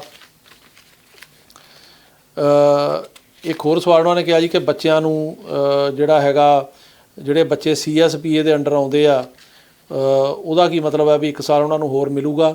ਦੇਖੋ ਜੀ ਇਸ ਤਰ੍ਹਾਂ ਆ ਕਿ ਜਿਹੜੇ CSPA ਦੇ ਅੰਡਰ ਇਹ ਸਿਸਟਮ ਹੈ ਵੀ ਜੇ ਤੁਹਾਡਾ ਬੱਚੇ ਦਾ ਫਰਜ਼ ਕਰੋ ਤੁਸੀਂ ਅਪਲਾਈ ਕੀਤਾ, ਕਿਸੇ ਨੇ ਆਪਣੇ ਭਰਾ ਭੈਣ ਦਾ, ਜਾਂ ਜਿਹੜੇ ਹੈਗੇ ਆ ਮਾਂ-ਬਾਪ ਨੇ ਆਪਣੇ ਮੈਰਿਡ ਬੱਚਿਆਂ ਦਾ, ਉਹਨਾਂ ਦੇ ਬੱਚੇ ਜੇ 21 ਤੋਂ ਉੱਪਰ ਹੋ ਜਾਂਦੇ ਆ, ਜੇ ਉਹ ਅਪਲਾਈ ਕਰਨ ਵੇਲੇ 21 ਤੋਂ ਘੱਟ ਸੀਗੇ ਤੇ ਫਿਰ ਜਦੋਂ ਡੇਟ ਪ੍ਰਾਇਓਰਟੀ ਦੀ ਆਈ ਤੁਹਾਡੀ, ਜਦੋਂ ਵੀਜ਼ਾ ਕਰਨ ਤੋਂ 21 ਤੋਂ ਉੱਪਰ ਹੋ ਗਏ, ਤਾਂ ਉਹ ਚਾਈਲਡ ਸਟੇਟਸ ਪ੍ਰੋਟੈਕਸ਼ਨ ਐਕਟ ਦੇ ਅੰਡਰ ਅਮਰੀਕਾ ਆ ਸਕਦੇ ਜੇ ਉਹਦੇ ਅੰਡਰ ਕਵਰ ਹੁੰਦੇ ਆ। ਉਹਦਾ ਇੱਕ ਫਾਰਮੂਲਾ ਕੈਲਕੂਲੇਸ਼ਨ ਆ, ਉਹ 'ਚ ਇਹ ਨਹੀਂ ਵੀ 1 ਸਾਲ ਹਰੇਕ ਨੂੰ ਮਿਲ ਜਾਂਦਾ। ਉਹ ਕੈਲਕੂਲੇਸ਼ਨ ਇਹ ਹੈਗੀ ਆ ਕਿ ਜਦੋਂ ਤੁਸੀਂ ਅਪਲਾਈ ਕੀਤਾ ਕੇਸ, ਜਿਵੇਂ ਤੁਹਾਡੇ ਭਰਾ ਭੈਣ ਨੇ ਕੀਤਾ ਜਾਂ ਮਾਂ-ਬਾਪ ਨੇ ਕੀਤਾ, ਉਹ ਡੇਟ ਦੇਖੀ ਜਾਂਦੀ ਆ। ਉਦੋਂ ਬਾਅਦ ਜਦੋਂ ਉਹਦੀ ਪਟੀਸ਼ਨ ਅਪਰੂਵ ਹੁੰਦੀ ਆ, ਉਹ ਅਪਰੂਵ 6 ਮਹੀਨੇ ਬਾਅਦ ਵੀ ਹੋ ਸਕਦੀ ਹੈ, 4 ਸਾਲ ਬਾਅਦ ਵੀ ਹੋ ਸਕਦੀ ਆ, ਉਹ ਡੇਟ ਦੇਖੀ ਜਾਂਦੀ ਆ। ਫਿਰ ਉਹ ਡੇਟ ਕਰੰਟ ਹੈਗੀ ਆ, ਹੁਣ ਜਿਵੇਂ ਹੁਣ F4 ਕੈਟੇਗਰੀ ਦੇ ਵਿੱਚ ਹੁਣ ਅਪ੍ਰੈਲ 2005 ਚੱਲ ਰਿਹਾ, ਇਹ ਡੇਟ ਦੇਖੀ ਜਾਂਦੀ ਆ। ਤੇ ਇਹ ਡੇਟ 'ਤੇ ਦੇਖਿਆ ਜਾਂਦਾ ਵੀ ਬੱਚੇ ਦੀ ਉਮਰ ਕਿੰਨੀ ਆ। ਜਿਹੜਾ ਉਹ ਟਾਈਮ ਹੈਗਾ ਪਟੀਸ਼ਨ ਅਪਲਾਈ ਕਰਨ ਦਾ ਅਤੇ ਅਪਰੂਵ ਹੋਣ ਦਾ, ਉਹ ਟਾਈਮ ਇਹਦੇ ਬੱਚੇ ਦੀ ਉਮਰ 'ਚੋਂ ਕੱਢਿਆ ਜਾਂਦਾ। ਤੇ ਜੇ ਹੁਣ ਬੱਚੇ ਦੀ ਉਮਰ ਫਰਜ਼ ਕਰੋ 23-24 ਸਾਲ ਹੋ ਗਈ ਅੱਜ, ਤੇ ਅਪਰੂਵਲ ਹੋਣ ਨੂੰ 4 ਸਾਲ ਲੱਗ ਗਏ, ਤਾਂ ਫਿਰ ਉਹਨੂੰ ਉਹ 4 ਕੱਢੇ ਜਾਣਗੇ ਤਾਂ ਉਹਦੀ ਉਮਰ 21 ਤੋਂ ਘੱਟ ਗਿਣੀ ਜਾਏਗੀ, ਉਹ ਆ ਸਕਦਾ। ਪਰ ਜੇ ਅਪਰੂਵਲ ਹੀ 4 ਮਹੀਨੇ 'ਚ ਹੋ ਗਈ, 6 ਮਹੀਨੇ 'ਚ, ਫਿਰ ਉਹ 6 ਮਹੀਨੇ ਨਿਕਲਣਗੇ, ਉਹਦੇ ਨਾਲ ਸਟਿਲ ਓਵਰ ਹੋ ਜਾਏਗਾ ਉਹ, ਤੇ ਉਹ ਨਹੀਂ ਆ ਸਕੇਗਾ। ਇੱਦਾਂ ਇਹਦੀ ਕੈਲਕੂਲੇਸ਼ਨ ਹੈ ਇੱਕ, ਇਹ ਨਹੀਂ ਆ ਵੀ ਹਰੇਕ ਨੂੰ 1 ਸਾਲ ਮਿਲ ਜਾਂਦਾ, ਇੱਦਾਂ ਦੀ ਕੋਈ ਗੱਲ ਨਹੀਂ। ਤੇ ਇਸ ਤੋਂ ਇਲਾਵਾ ਇੱਕ ਹੋਰ ਸਵਾਲ ਆ, ਉਹਨਾਂ ਨੇ ਕਿਹਾ ਜੀ ਕਿ ਸਾਡੀ ਪਟੀਸ਼ਨ 2020 ਦੇ ਵਿੱਚ F4 ਦੀ ਅਪਰੂਵ ਹੋਈ ਆ, ਤੇ ਜਿਹੜਾ ਸਾਡੇ ਮਤਲਬ ਬੱਚੇ ਦਾ ਸੀਗਾ ਉਹ ਇਹਦੇ ਵਿੱਚੋਂ ਨਾਂ ਨਿਕਲ ਗਿਆ। ਦੇਖੋ ਜੇ ਉਹਦੀ ਉਮਰ ਜਿਹੜੀ ਹੈਗੀ ਉਹ 21 ਤੋਂ ਉੱਪਰ ਹੋ ਗਈ ਤਾਂ ਉਹ ਨਿਕਲ ਗਿਆ, ਪਰ ਜਦੋਂ ਹੁਣ ਡੇਟ ਕਰੰਟ ਹੋਊਗੀ ਉਸ ਟਾਈਮ ਦੇਖਿਆ ਜਾਊਗਾ ਕਿ ਉਹ under child status protection act ਲਈ ਆਉਂਦਾ ਕਿ ਨਹੀਂ ਆਉਂਦਾ। ਇੱਕ ਹੋਰ ਸਵਾਲ ਆ ਕਿ ਉਹਨਾਂ ਨੇ ਕਿਹਾ ਕਿ F3 ਪਟੀਸ਼ਨ ਜਿਹੜੀ ਆ ਮੈਰਿਡ ਬੱਚਿਆਂ ਦੀ, ਉਹ 2015 'ਚ ਕੀਤੀ ਆ ਤੇ ਇਹ ਤੱਕ ਅਪਰੂਵ ਨਹੀਂ ਹੋਇਆ, ਤੇ ਇਹਦਾ ਕੀ ਹੱਲ ਆ ਵੀ ਪੇਰੈਂਟਸ ਦੀ ਕਾਫੀ ਜ਼ਿਆਦਾ ਉਮਰ ਆ। ਦੇਖੋ ਜੇ 15 'ਚ ਕੀਤੀ ਆ ਤੇ ਅਜੇ ਤਾਂ 8 ਚੱਲ ਰਿਹਾ, ਅਪਰੂਵਲ ਨੂੰ ਟਾਈਮ ਲੱਗ ਰਿਹਾ, ਉਹਦੇ ਬਾਰੇ ਪਤਾ ਕਰਨਾ ਚਾਹੀਦਾ। ਤੇ ਅਪਰੂਵਲ ਨੂੰ ਵੈਸੇ ਅੱਜ ਕੱਲ੍ਹ ਕਾਫੀ ਟਾਈਮ ਲਾ ਰਹੇ ਆ, ਸੋ ਇਸ ਕਰਕੇ ਲੇਕਿਨ ਉਹਦੇ ਬਾਰੇ ਪਤਾ ਕਰੋ ਇਮੀਗ੍ਰੇਸ਼ਨ ਨੂੰ, ਤੇ ਜਦੋਂ ਅਪਰੂਵ ਹੋਏਗੀ ਉਸ ਤੋਂ ਬਾਅਦ ਹੀ ਫਿਰ ਜਿਹੜਾ ਹੈਗਾ ਉਹ ਵੀ ਤੁਹਾਨੂੰ ਜਦੋਂ ਵੀਜ਼ਾ ਨੰਬਰ ਅਵੇਲੇਬਲ ਹੋਇਆ ਮਿਲੇਗਾ। ਪਰ ਅਪਰੂਵਲ ਨੂੰ ਟਾਈਮ ਲਾ ਰਹੇ ਨੇ, ਇਹ ਕੋਈ ਤੁਹਾਡਾ ਇਕੱਲਿਆਂ ਦਾ ਨਹੀਂ, ਮਤਲਬ ਬਾਕੀ ਕੇਸਾਂ 'ਚ ਵੀ ਕਾਫੀ ਟਾਈਮ ਲਾ ਰਹੇ ਆ। ਤੇ ਇੱਕ ਹੋਰ ਸਵਾਲ ਉਹਨਾਂ ਨੇ ਕਿਹਾ ਜੀ ਸਰ ਸਾਡੇ ਪੇਪਰ 2013 ਜੁਲਾਈ ਦੇ ਵਿੱਚ ਮੇਰੀ ਸਿਸਟਰ ਨੇ ਅਪਲਾਈ ਕੀਤੇ ਸੀ, ਕਦੋਂ ਆਉਣਗੇ? ਇਹ ਉਹੀ F4 ਕੈਟੇਗਰੀ ਆ ਭਰਾ ਭੈਣ ਵਾਲੀ, ਜੇ 13 'ਚ ਅਪਲਾਈ ਕੀਤਾ, ਹੁਣ 2005 ਚੱਲ ਰਿਹਾ, ਤੇ ਹੁਣ ਦੇਖੋ ਇਹ ਹੈਗਾ April 2005, ਸੋ ਇੱਥੋਂ ਤੁਸੀਂ ਲਾ ਲਓ 13 ਨੂੰ, ਅਜੇ ਬਹੁਤ ਸਾਲ ਪਏ ਆ, ਤੇ ਅਜੇ ਤਕਰੀਬਨ 8 ਸਾਲ ਹੋਰ ਲੱਗਣੇ ਚਾਹੀਦੇ ਆ ਜੇ ਜ਼ਿਆਦਾ ਫਾਸਟ ਨਾ ਹੋਇਆ। ਤੇ ਇੱਕ ਹੋਰ ਸਵਾਲ ਉਹਨਾਂ ਨੇ ਕਿਹਾ ਸਰ ਮੇਰਾ ਜਿਹੜਾ ਵਰਕ ਪਰਮਿਟ ਦੀ ਅਪਰੂਵਲ ਆ ਗਈ ਆ ਪਰ ਅਜੇ ਤੱਕ ਕਾਰਡ ਨਹੀਂ ਆਇਆ। ਦੇਖੋ ਅਪਰੂਵਲ ਤੋਂ ਬਾਅਦ ਕਾਰਡ ਆ ਜਾਂਦਾ, ਉਹਨੂੰ ਟਾਈਮ ਲੱਗਦਾ, ਤਕਰੀਬਨ ਕਈ ਵਾਰ ਤਾਂ ਹਫ਼ਤੇ 10 ਦਿਨ 'ਚ ਆ ਜਾਂਦਾ, ਕਈ ਵਾਰੀ 2-3 ਵੀਕ ਵੀ ਲੱਗ ਜਾਂਦੇ ਆ। ਪਰ ਕਈ ਵਾਰੀ ਐਡਰੈਸ ਜੇ ਨਾ ਠੀਕ ਹੋਵੇ ਤਾਂ ਹੋ ਸਕਦਾ ਵੀ ਉਹ ਕਾਰਡ ਜਿਹੜਾ ਉੱਥੇ ਡਿਲੀਵਰ ਨਾ ਹੋਵੇ, ਇਹ ਵੀ ਪਤਾ ਕਰਨਾ ਚਾਹੀਦਾ। ਸੋ ਇਹਦੇ ਬਾਰੇ ਤੁਹਾਨੂੰ ਪਤਾ ਕਰਨਾ ਚਾਹੀਦਾ। ਤੇ ਇੱਕ ਹੋਰ ਸਵਾਲ ਆ, ਉਹਨਾਂ ਨੇ ਕਿਹਾ ਜੀ ਕਿ ਮੇਰੇ ਤਾਇਆ ਜੀ ਸਾਡੇ ਪੇਪਰ ਔਨਲਾਈਨ ਫਿਲ ਕੀਤੇ ਸੀ, ਕੋਈ ਇਸ਼ੂ ਤਾਂ ਨਹੀਂ? 2006 ਦਾ ਨਹੀਂ, ਉਹਦਾ ਇਸ਼ੂ ਕੋਈ ਨਹੀਂ ਗਾ, ਪਰ ਇਹ ਆ ਵੀ ਅਪਰੂਵਲ ਆਉਣੀ ਚਾਹੀਦੀ ਆ। ਜੇ ਉਹਨਾਂ ਨੇ 2006 'ਚ ਕੀਤੇ, ਉਹਦੀ ਅਪਰੂਵਲ ਆਈ ਆ, ਤਾਂ ਹੁਣ NVC ਤੋਂ ਜਿਹੜਾ ਹੈਗਾ ਉਹ ਪੇਪਰ ਵਰਕ ਉਹਨਾਂ ਨੂੰ ਆਊਗਾ, ਉਹਦੇ ਨਾਲ ਸੰਪਰਕ ਰੱਖਣ, ਤੇ ਔਨਲਾਈਨ ਭਰਨ ਦੀ ਕੋਈ ਪ੍ਰੋਬਲਮ ਨਹੀਂ। ਜੇ ਉਹਨਾਂ ਨੂੰ ਰਸੀਦ ਆਈ ਆ ਤਾਂ ਉਹਦੀ ਅਪਰੂਵਲ ਆਈ ਆ। ਇੱਕ ਹੋਰ ਸਵਾਲ ਉਹਨਾਂ ਨੇ ਕਿਹਾ ਜੀ F4 ਕਰਕੇ 2009 'ਚ ਅਪਲਾਈ ਕੀਤੀ ਆ, ਤੇ ਉਹਦੇ ਵਾਸਤੇ ਮੇਰੀ ਕਿੰਨੀ ਇਨਕਮ ਚਾਹੀਦੀ ਆ? ਦੇਖੋ 9 'ਚ ਕੀਤੀ ਤਾਂ ਵਾਰੀ ਨਹੀਂ ਆਈ, ਵਾਰੀ ਤੁਹਾਡੀ ਜਿਹੜੀ F4 ਦਾ 2005 ਚੱਲ ਰਿਹਾ ਜੇ, ਪਰ ਫਿਰ ਵੀ ਤੁਹਾਡੀ ਜਿਹੜੀ ਇਨਕਮ ਹੈ ਉਹ ਪਾਵਰਟੀ ਲਾਈਨ ਤੋਂ 125% ਉੱਪਰ ਹੋਣੀ ਚਾਹੀਦੀ ਆ। ਤੇ ਉਹ ਫਿਰ ਇੱਕ ਮਤਲਬ ਕੈਲਕੂਲੇਸ਼ਨ ਹੁੰਦੀ ਆ ਵੀ ਜੇ ਜਿਹੜਾ ਤੁਹਾਡੇ 'ਤੇ ਡਿਪੈਂਡੈਂਟ ਕਿੰਨੇ ਨੇ, ਹੁਣ ਜੇ ਤੁਹਾਡੇ ਤੇ ਇੱਕ ਹੀ ਡਿਪੈਂਡੈਂਟ ਹੈ ਤਾਂ ਆਉਣ ਵਾਲੇ ਵੀ ਜਿਵੇਂ 2-3 ਬੰਦੇ ਆ ਫਿਰ ਇਨਕਮ ਹੋਰ ਆ, ਪਰ ਜੇ ਤੁਹਾਡੇ ਤੇ ਹੀ 4 ਡਿਪੈਂਡੈਂਟ ਨੇ ਤਾਂ ਆਉਣ ਵਾਲੇ ਵੀ 4 ਆ, ਫਿਰ ਤੁਹਾਡੀ ਇਨਕਮ ਜ਼ਿਆਦਾ ਚਾਹੀਦੀ ਆ। ਉਹ ਪਾਵਰਟੀ ਲਾਈਨ ਤੋਂ 125% ਤੋਂ ਉੱਪਰ ਚਾਹੀਦੀ ਹੈ, ਇਹ ਆ। ਅਤੇ ਇਸ ਤੋਂ ਇਲਾਵਾ ਹੋਰ ਸਵਾਲ ਉਹਨਾਂ ਨੇ ਕਿਹਾ ਜੀ ਅਸੈਲਮ ਅਪਲਾਈ ਕੀਤਾ ਅਤੇ ਬੱਚਿਆਂ ਦੀ ਉਮਰ 7-8 ਸਾਲ ਆ ਅਤੇ ਉਹ ਐਲੀਮੈਂਟਰੀ ਸਕੂਲ 'ਚ ਪੜ੍ਹ ਰਹੇ ਆ, ਉਹ ਗ੍ਰੀਨ ਕਾਰਡ 'ਤੇ ਜਿਹੜਾ ਸਿਟੀਜ਼ਨਸ਼ਿਪ ਲੈਣ ਲਈ ਨਵੇਂ ਲਾ ਥੱਲੇ ਅਪਲਾਈ ਐਲੀਜੀਬਲ ਹੋਣਗੇ। ਦੇਖੋ ਜਿਹੜਾ ਨਵਾਂ ਹੁਣ ਬਿੱਲ ਹਾਊਸ ਨੇ ਪਾਸ ਕੀਤਾ ਬੱਚਿਆਂ ਵਾਲਾ, ਤੁਸੀਂ ਉਹਦੇ ਬਾਰੇ ਗੱਲ ਕਰ ਰਹੇ ਹੋ, ਉਹ ਹੁਣ ਹਾਊਸ ਤੋਂ ਸੈਨੇਟ 'ਚ ਗਿਆ। ਇਹਦੇ 'ਚ ਐਲੀਜੀਬਿਲਟੀ ਜਿਹੜੀ ਆ ਉਹ ਇਹ ਆ ਵੀ 21 ਤੋਂ ਪਹਿਲਾਂ ਬੱਚਾ ਇੱਥੇ ਆਇਆ ਹੋਵੇ, 2 ਸਾਲ ਘੱਟੋ ਘੱਟ ਸਕੂਲ ਗਿਆ ਹੋਵੇ। ਸੋ ਉਹ ਦੇਖਣ ਵਾਲੀ ਗੱਲ ਹੈ, ਜੇ 2 ਸਾਲ ਤੋਂ ਵੱਧ ਉਹ ਸਕੂਲ ਗਏ ਆ ਫਿਰ ਐਲੀਜੀਬਲ ਬਣਦੇ ਆ। ਬਾਕੀ ਇਹ ਦੇਖਣਾ ਵੀ ਸੈਨੇਟ ਨੇ ਕੀ ਇਹਦੇ 'ਚ ਕਰਨਾ। ਜੇ ਸੈਨੇਟ ਨੇ ਕੋਈ ਆਪਣੀਆਂ ਰਿਸਟ੍ਰਿਕਸ਼ਨਾਂ ਲਾਈਆਂ ਤਾਂ ਫਿਰ ਦੇਖਣ ਵਾਲੀ ਗੱਲ ਹੋਏਗੀ। ਜਿੰਨੀ ਦੇਰ ਤੱਕ ਸੈਨੇਟ ਇਹਨੂੰ ਪਾਸ ਨਹੀਂ ਕਰਦੀ ਉਨੀ ਦੇਰ ਤੱਕ ਇਹਦੇ ਬਾਰੇ ਕੋਈ ਆਪਾਂ ਜਿਹੜਾ ਹੈਗਾ ਉਹ ਯਕੀਨ ਨਾਲ ਨਹੀਂ ਕਹਿ ਸਕਦੇ ਵੀ ਕੌਣ ਕਵਰ ਹੋਏਗਾ ਕੌਣ ਨਹੀਂ। ਪਰ ਫਿਲਹਾਲ ਜਿਹੜੇ ਬੰਦੇ ਇਸ ਲਾ ਥੱਲੇ ਕਵਰ ਜਿਹੜਾ ਪਾਸ ਹੋਇਆ ਉਹ 'ਚ ਕਵਰ ਹੋ ਰਹੇ ਨੇ ਉਹੀ ਨੇ ਜਿਨ੍ਹਾਂ ਦਾ ਕਿ 21 ਤੋਂ ਪਹਿਲਾਂ ਆਏ ਆ, ਜਨਵਰੀ 2021 ਤੋਂ ਪਹਿਲਾਂ, ਅਤੇ 2 ਸਾਲ ਉਹ ਘੱਟੋ ਘੱਟ ਸਕੂਲ ਗਏ ਆ, ਉਹ ਕਵਰ ਹੁੰਦੇ ਆ। ਅਤੇ ਇਹਦੇ ਨਾਲ ਹੀ ਇੱਕ ਹੋਰ ਸਵਾਲ ਆ, ਉਹਨਾਂ ਨੇ ਕਿਹਾ ਜੀ ਕਿ ਮੇਰੀ ਬੇਟੀ ਦੀ ਮੈਰਿਜ ਹੋਏਗੀ ਕਿ ਉਹ ਨਾਲ ਜਾ ਸਕਦੀ ਆ। ਦੇਖੋ ਜੇ ਤੁਹਾਡਾ ਅਪਲਾਈ ਕਿਸੇ ਨੇ ਕੀਤਾ ਤਾਂ ਉਹ ਇਹ ਜ਼ਰੂਰੀ ਆ ਵੀ ਬੇਟੀ ਅਨਮੈਰਿਡ ਹੋਣੀ ਚਾਹੀਦੀ ਆ। ਭਰਾ ਭੈਣ ਦੀ ਕੈਟੇਗਰੀ ਦੇ ਵਿੱਚ ਵੀ ਬੱਚੇ ਤਾਂ ਆਉਂਦੇ ਨੇ ਅਨਮੈਰਿਡ ਨੇ। ਜੇ ਮਾਂ ਬਾਪ ਨੇ ਅਪਲਾਈ ਕੀਤਾ ਤਾਂ ਉਸ ਕੈਟੇਗਰੀ ਦੇ ਵਿੱਚ ਵੀ ਬੱਚੇ ਜਿਹੜੇ ਨੇ ਉਹ ਅਨਮੈਰਿਡ ਹੋਣੇ ਚਾਹੀਦੇ ਆ। ਪਰ ਜੇ ਤੁਹਾਡੀ ਬੇਟੀ ਦੇ ਭਰਾ ਨੇ ਅਪਲਾਈ ਕੀਤਾ, ਵੀ ਤੁਹਾਡੇ ਬੇਟੇ ਨੇ ਬੇਟੀ ਲਈ ਕੀਤਾ, ਫਿਰ ਉਹ ਮੈਰਿਡ ਹੋ ਕੇ ਜਾ ਸਕਦੀ ਆ।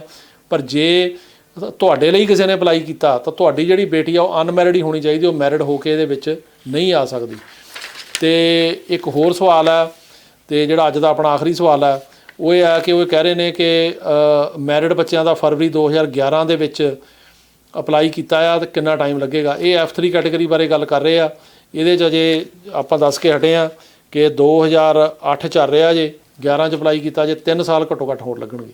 ਸੋ ਇਹ ਸੀ ਤੁਹਾਡੇ ਸਵਾਲ ਜਿਨ੍ਹਾਂ ਦੇ ਕਿ ਮੈਂ ਜਵਾਬ ਦੇਣ ਦੀ ਕੋਸ਼ਿਸ਼ ਕੀਤੀ ਆ। ਅਤੇ ਗਾਂਹ ਤੋਂ ਵੀ ਜੇ ਕਿਸੇ ਨੇ ਕੋਈ ਵੀ ਸਵਾਲ ਪੁੱਛਣਾ ਤੁਸੀਂ ਵੀਡੀਓ ਥੱਲੇ ਲਿਖ ਕੇ ਜਿਹੜੇ ਹੈਗੇ ਸਵਾਲ ਭੇਜੋ, ਮੈਂ ਉਹਦੇ ਜਵਾਬ ਦਿਆਂਗਾ। ਅਤੇ ਇਸ ਦੇ ਨਾਲ ਹੀ ਹੁਣ ਸਮਾਂ ਹੋ ਗਿਆ ਆਪ ਤੋਂ ਆਗਿਆ ਲੈਣ ਦਾ। ਅਤੇ ਇਹਨਾਂ ਸ਼ਬਦਾਂ ਦੇ ਨਾਲ ਹੀ ਆਪ ਸਾਰਿਆਂ ਦਾ ਬਹੁਤ ਬਹੁਤ ਧੰਨਵਾਦ। ਅਤੇ ਮੇਰੇ ਨੰਬਰ ਸਾਰੇ ਜਿਹੜੇ ਥੱਲੇ ਆ ਰਹੇ ਨੇ, ਅਤੇ ਮੇਰਾ ਸੈੱਲ ਹੈਗਾ 9179154142, ਮੇਰਾ ਈਮੇਲ ਹੈ jpsinghattorney@gmail, ਅਤੇ ਤੁਸੀਂ ਮੇਰੇ ਨਾਲ ਸੰਪਰਕ ਕਰ ਸਕਦੇ ਹੋ। ਬਾਕੀ ਮੈਨੂੰ ਤੁਸੀਂ ਆਪਣੇ ਸਵਾਲ ਇਹਦੇ ਥੱਲੇ ਲਿਖ ਕੇ ਭੇਜੋ। ਇਸ ਵੀਡੀਓ ਨੂੰ ਵੱਧ ਤੋਂ ਵੱਧ ਲਾਈਕ ਕਰੋ, ਵੱਧ ਤੋਂ ਵੱਧ ਸ਼ੇਅਰ ਕਰੋ ਅਤੇ ਸਬਸਕ੍ਰਾਈਬ ਕਰੋ, ਅਤੇ ਉਹਦੇ ਨਾਲ ਹੋਰ ਲੋਕਾਂ ਨੂੰ ਵੀ ਇਹਦਾ ਫਾਇਦਾ ਹੋਏਗਾ। ਅਤੇ ਇਹਨਾਂ ਸ਼ਬਦਾਂ ਦੇ ਨਾਲ ਤੁਹਾਡਾ ਸਾਰਿਆਂ ਦਾ ਬਹੁਤ ਬਹੁਤ ਧੰਨਵਾਦ। ਸਤਿ ਸ਼੍ਰੀ ਅਕਾਲ।